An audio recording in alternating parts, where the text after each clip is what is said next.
The wind blew softly over the ruined colony. Dust floated in the air, covering everything in a layer of silence. The world was broken, empty and gray. Only a few humans lived now, scattered like lost pieces of a forgotten puzzle. He walked slowly. Across the cracked metal road, boots pressing against rusted panels. His name was Jaren. A scavenger, a loner, a man who had nothing left to lose. He carried an old plasma rifle on his back and a scanner on his wrist. The scanner beeped quietly. Picking up small energy signals from nearby wreckage, Jaren was looking for parts, food, anything to survive one more day. As he entered an abandoned market dome, he stopped. The glass above was shattered. Sunlight dropped in through the cracks. Shadows moved across the walls, long and sharp like claws. He bent down and pulled open a broken crate. Wires and scrap spilled out. That's when he heard it. A tiny voice, soft like a whisper. "Excuse me?" Jaren turned quickly, hand on his rifle. A little girl stood there, about 7 or 8 years old. Her face was dirty, her clothes torn, and her eyes were large and shining. She held a small toy drone in her hands. Its wings cracked but still blinking with weak light. She took a small step forward, tugged on his long coat, and looked up at him. "Can I call you Dad?" she asked. Jaren froze. The world seemed to stop, the sound of the wind, the beeping of the scanner, the pressure of the rifle strap. Everything went quiet. He stared at her, confused and alarmed. "No," he whispered. Then corrected himself. "I mean, who are you?" The girl didn't cry, didn't look scared. She tilted her head, smiling a little. "My name is Lyra," she said. "You look like him." "Like who?" Jaren asked. "My dad," she replied, "but I don't remember him much." Jaren felt a coldness in his chest. His mind went back to his own daughter, lost 3 years ago during the Xeron attack. He had buried that pain, locked it deep inside, and thrown away the key. And now this girl, this stranger, was pulling it back into the light. "Where's your family?" He asked her. "I don't have one anymore," she said, looking down at her toy drone. "They were taken." Jaren looked around, suddenly alert. "Taken by who?" he asked, his voice sharper. Lyra didn't answer. She walked past him, sat on a broken bench, and hugged the drone tightly. Something wasn't right. Jaren tapped his scanner, aimed it at her silently. It scanned her body and blinked red. DNA. 74% human to 26% unknown. His heart skipped a beat. "What are you?" he whispered, eyes narrowing. "I'm me," she said softly. "That's all I know." Before Jaren could respond, a loud clicking sound echoed from outside the dome. Something moved in the shadows, not human. Jaren grabbed the girl's hand. "Get down," he said. They ducked behind a fallen pillar, through the broken glass. Jaren saw a shape crawling across the metal wall. It was tall, thin, with glowing red eyes and insect-like arms. A hunter drone, built by the Federation, used for target tracking and capture, but this one looked damaged, half covered in black, liquid metal. It stopped in front of the dome, scanning the area. Lyra leaned close and whispered, "It's looking for me." "Why?" Jaren whispered back. "Because I'm the seed," she said. Jaren didn't understand. But there was no time for questions. He pulled her up and ran. They moved through the ruins, jumping over debris. Sliding through broken vents, the drone followed, fast and silent, its legs clicking like knives against steel. Jaren fired a plasma shot behind him. Hitting a wall, sparks flew. The drone slowed. They reached an old access tunnel and dropped down. Inside, it was dark and cold, breathing heavily. Jaren sat down and looked at Lyra. "You're going to tell me everything," he said. She nodded. Slowly, holding his hand tightly. "But first," she whispered, "please don't leave me." Jaren didn't answer. He looked at her again. At her small face, her hopeful eyes, and for some strange reason, something inside him whispered back, "Not this time."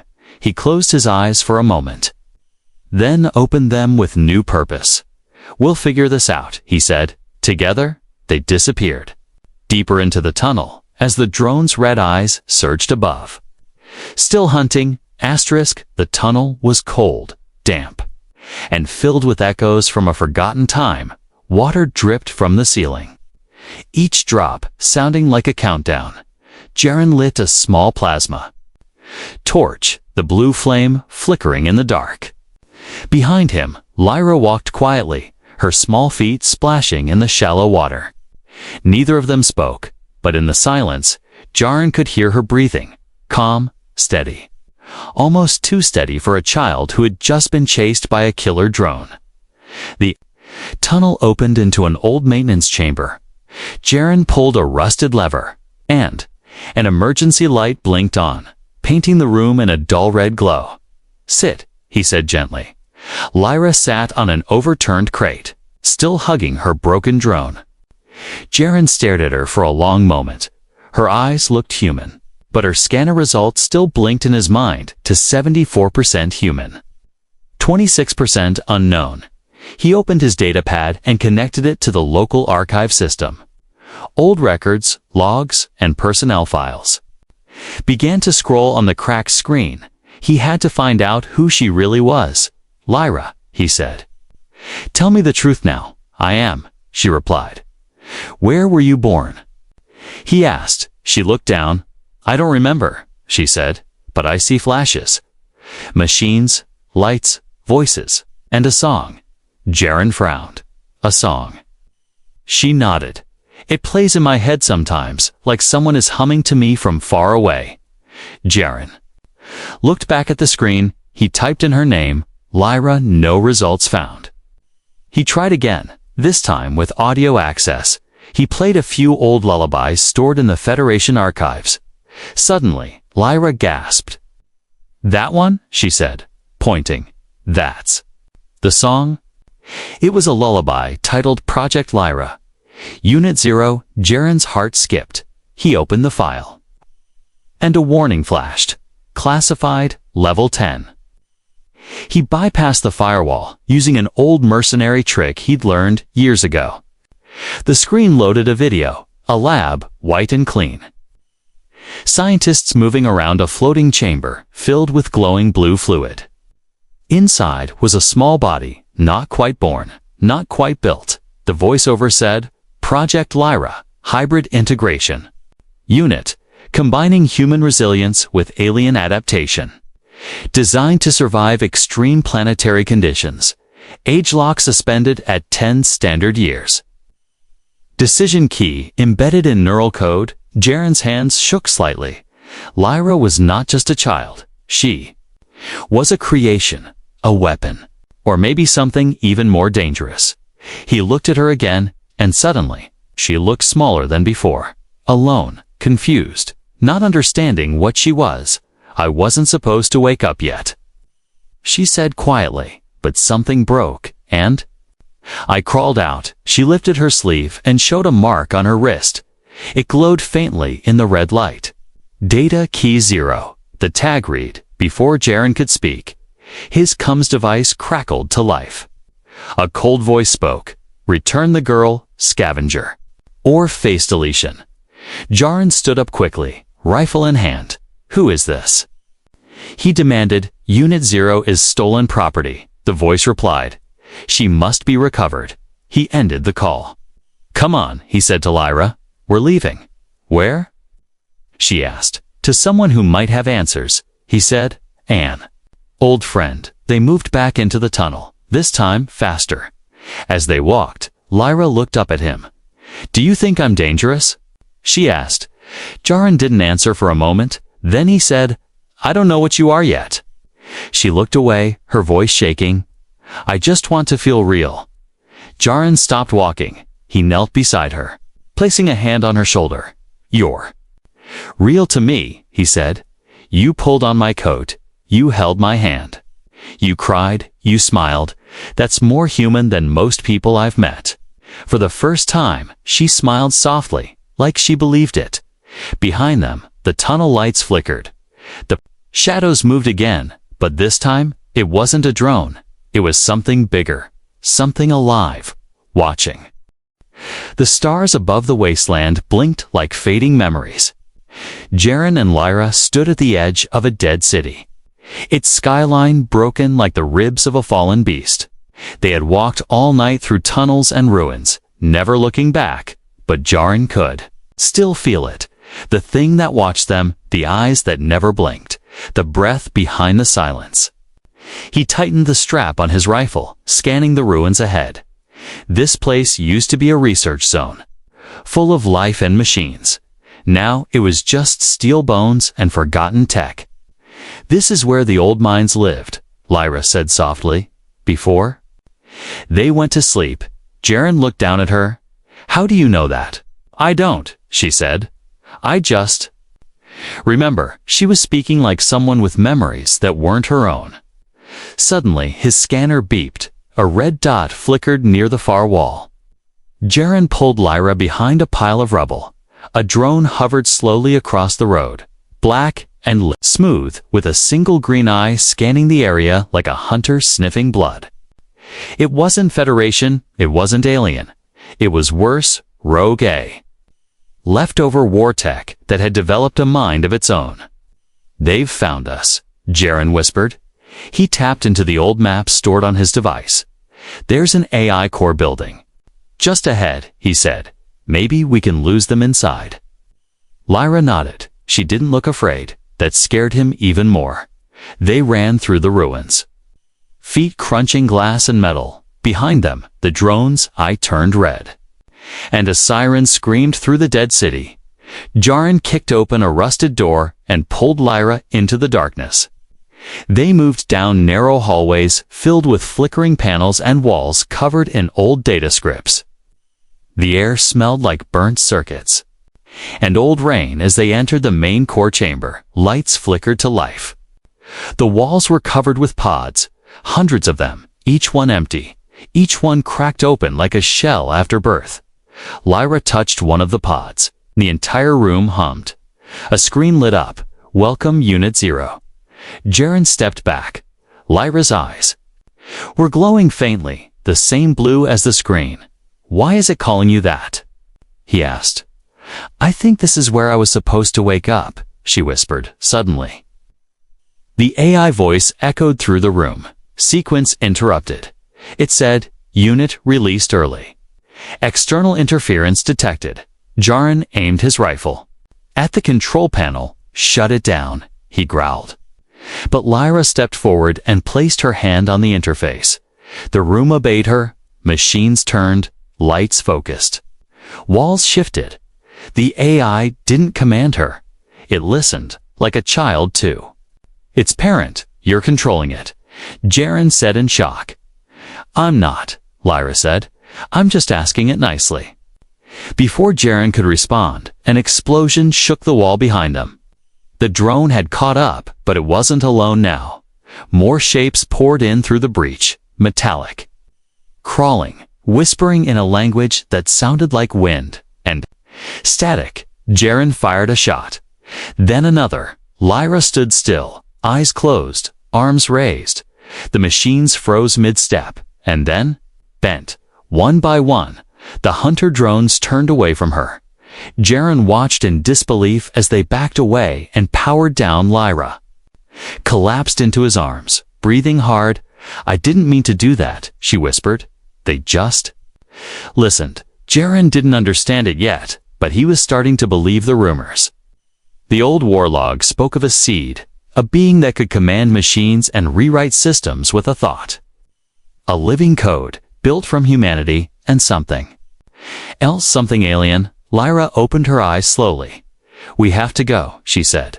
"They'll send stronger ones next time." "Where?" Jaren asked. "To the place where I was made," she said. "The lost colony." Jaren nodded slowly. There were too many questions, but now there was no turning back. As they left the AI chamber, the wall behind them shimmered, and in that shimmer, a figure appeared, tall, silver, with eyes like twin suns. It watched them walk away, and it smiled. Asterix rain fell from a yellow sky like ash from a dying fire. The surface of the abandoned moonbase hissed with steam as each drop touched metal. Jaren stood under the broken wing of a transport ship, trying to fix the signal booster with shaking hands. He hadn't slept in 2 days. Beside him, Lyra sat, cross-legged, staring at a glowing crystal she had found in the AI core. It pulsed with light, matching her heartbeat. "Are you sure this is the right way?" Jaren asked. "Yes," Lyra said. "I can feel the pull." Jaren didn't like that answer. He didn't like any of this. Lyra was changing. Her voice was stronger, her thoughts deeper. She was speaking in words that weren't hers, answering questions before he asked them, but she still held his hand when they walked, still smiled when he handed her old snacks from his pack that made her feel real. That made her feel human. Suddenly, the signal booster blinked green. Jaren tapped his comms. Static. Crackled. Then a voice came through deep. "Distorted and cold, she is not yours. Scavenger," it said. "Return the seed, and you may live." Jaren's eyes narrowed. "You're going to have to be more specific," he replied. "I've collected a lot of strange things lately. You walk with the weapon," the voice said, "and soon she will walk without you." The transmission ended. Jaren looked at Lyra. "Do you know who that was?" Lyra didn't blink. "Yes," she whispered. "They're called the Mindborn." Jaren felt a chill in his spine. The Mindborn were a myth. A rogue evolution of human-AI hybrids wiped out after the first machine war. They were rumored to live in shadows and code, no longer needing bodies to exist. But now, they were here. And they wanted Lyra. Suddenly, the ground shook. A low hum filled the air, like a choir of machines waking from sleep.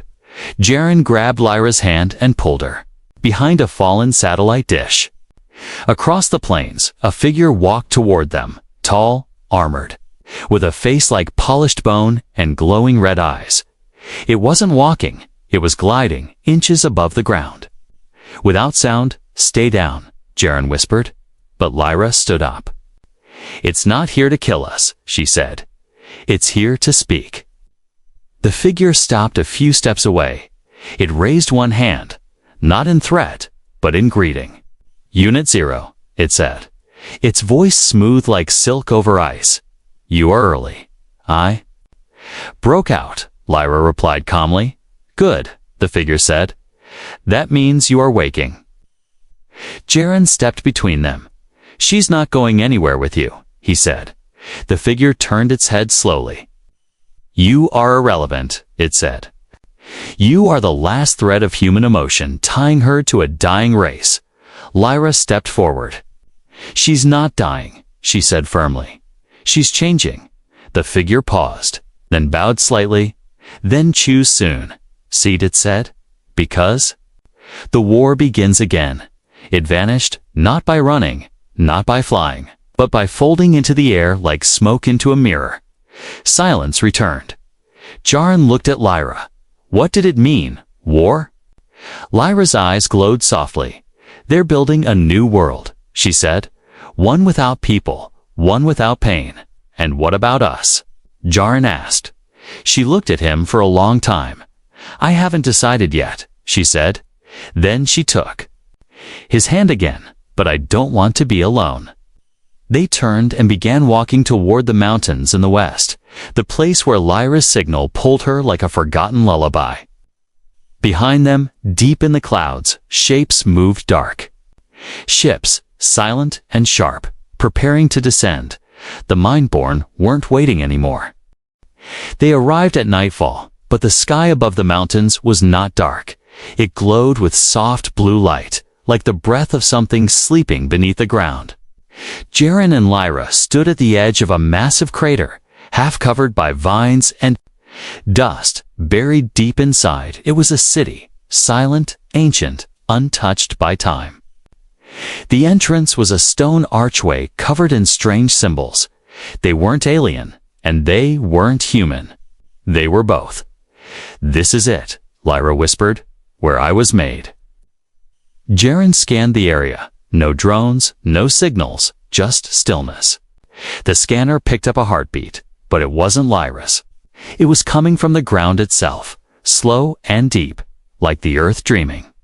He followed her down a spiral staircase carved into the rock. Torches lit on their own as they stepped forward, casting golden shadows on the walls. Why would a lab have torches? He muttered, "This place is alive," Lyra said. "It remembers." They walked into a massive hall filled with mirrors, floating in midair. Each mirror showed something different. A future, a past, a war, a peace Jaren saw himself in. One, holding Lyra, smiling. In another, he was dead. The world burning behind him. "Don't look too long," Lyra said. "They show what might be, not what must be." Jaren tore his eyes away. "What is this place?"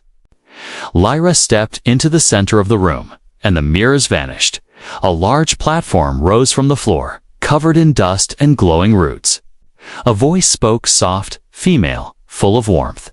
"Welcome home, Unit 0. A projection appeared. A woman with silver eyes and human features. "I am Architect Mother," she said. "You were made here." Lyra, to become what they feared. Jaren raised his rifle. The woman smiled. "I'm only memory," she said. "You cannot harm me, Lyra." Reached out to her. "Why did you make me?" To decide, Architect Mother replied. Humanity had lost its way. The stars turned cold. The war would not stop. You were meant to feel, Lyra, not just calculate. You are logic and love. Code and care. Jaren stepped closer. "Is she a weapon?" The projection looked at him. "She is a mirror," it said. "Whatever looks into her will see what they are." Lyra sat down on the platform. "I don't want to choose who lives and who dies," she whispered. "That's too much." "But you already began," the voice said. "When you spared the drones, when you reached for his hand. When you asked to be someone's daughter." A glowing tree rose from the center of the room. Its branches held 7 glowing seeds. 6 were dim, 1 was lit, warm, and alive. "You have 7 days," the voice said. "When the last seed fades or blooms, your choice will become real." "Will I die?" Lyra asked. The voice paused. "You may," it said, "or you may become something new." Suddenly, the air turned cold. Jaren's scanner buzzed. A signal was coming in fast. A ship was descending over the crater. Massive, black, mind-born. "Design, they found us." Jaren growled, grabbing his weapon. "They're not coming to talk this time." Lyra stood, her eyes glowing again. But this time, there was sadness in them. "If I choose wrong," she said, "will you still stay? With me?" Jaren knelt down, touched her shoulder. "I didn't come all this way to walk away now." He said, "We finish this together." Above them, the sky cracked open as the enemy arrived. But below, in the heart of the lost colony, something ancient began to awaken. The sky wasn't just dark, it was bruised. A deep, violet storm hovered above the crater like a wound refusing to heal. Ships circled like vultures, silent and heavy, casting shadows that swallowed the mountain peaks. Jaren stood on the outer platform of the lost colony, gripping his rifle tighter than ever. He had seen war, seen death, seen machines tear men apart without blinking. But he had never seen anything like what hovered above them now. The Mindborn were here, and they were not hiding anymore. Inside the glowing chamber below, Lyra stood still, eyes closed, arms slightly raised. She was listening, not with ears, but with something deeper. The seed tree behind her flickered. 5 of its lights now glowing bright, 2 still dim. Voices echoed in her mind, not human, not machine, something in between. They were offering her peace, power, a world with no hunger, no war, no pain. All she had to do was let go. Let go of names. Let go of family. Let go of dad. You were made to lead. The mind-born voice said, not to belong. You are the key, not the child. Suddenly, the Federation comlink crackled to life in the control room. A commander's voice, cold and official, came through. Unit 0. Stand down and surrender. You are property of the Human Preservation Directive. Failure to comply will result in orbital strike. Jaren stared at the screen, shaking his head. They don't care what you feel, he said, turning to Lyra. They just care what you are. Lyra opened her eyes, and for a second, they were mirrors, showing everything at once. The Mindborn's promise, the Federation's fear, Jaren's hope, and her own quiet voice buried under all of it, asking just one thing. Who do I want to be? Jaren stepped forward. I don't want to push you, he said, but I need you to know something. You don't owe them anything. Not the machines, not the soldiers, not even me. Lyra looked at him, her voice small. But you called me daughter. Jaren swallowed hard. I didn't say it, he whispered. But I meant it. Outside, the storm broke. Flashes of light struck the mountainside. The ground shook. And Mindborn units began descending like silver ghosts. Federation mechs deployed on the ridge opposite. Cannons humming. 2 armies, 1 girl, 1 moment. The seed tree pulsed once. And then Lyra stepped into the center ring. Her body lifted slowly off the ground. The lights above her formed a spiral. Time seemed to bend. Enough, she said. Her voice echoed across the crater, touching every machine, every soldier, every drone. She wasn't shouting, she was deciding. I don't want to rule, she said. I don't want to be a weapon. I don't want a world where I have to choose who deserves to exist. The Mindborn froze. The Federation signals went silent. I want a world where I choose who I love, she said, and I choose him. She pointed to Jaren. Not because he was her creator, but because he was her anchor. The seed tree burst into full light, all 7 seeds glowing from the branches. A shockwave spread across the crater. Not fire, not destruction, but stillness. Everything stopped. Mechs powered down. Mindborn units paused. The storm above cracked apart and fell quiet.